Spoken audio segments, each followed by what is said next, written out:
Sebanyak 5 pejalan kaki mengalami kecelakaan lalu lintas usai ditabrak sebuah mobil Mitsubishi Panther Nopol BG 1762NJ. Peristiwa kecelakaan lalu lintas tersebut terjadi di Jalan Jenderal Sudirman, tepatnya di depan IP Mall, Kecamatan Ilir Timur 1 Palembang. Sempat tak sadarkan diri dan mengalami luka berat. Kini kelima korban kecelakaan tersebut, satu di antaranya seorang balita, berhasil selamat setelah dibawa ke RSK Caritas Palembang.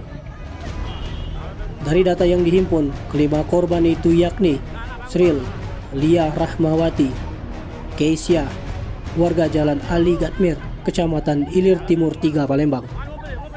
Kemudian M. Azam Saputra, masih balita, dan Rahmi Meliana, warga Jalan Slamet Riyadi, Kecamatan Ilir Timur 3 Palembang.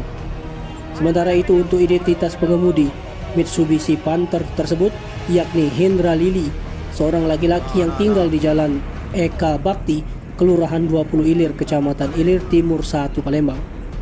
Kasaratas Polrestabes Palembang, Kompol Randy Surya melalui Kanit Gakum Ibtu Air Sikakum membenarkan adanya peristiwa kecelakaan lalu lintas itu. Mobil tersebut berjalan dari arah Bundaran Air Mancur menuju ke arah Simpang Pasar Cinde Palembang. Setibanya di tempat kejadian, mobil menabrak 5 pejalan kaki yang hendak menyeberang jalan. Setelah menabrak 5 pejalan kaki tersebut, pengemudi mobil langsung diamankan oleh warga yang melintas di sekitar lokasi kejadian.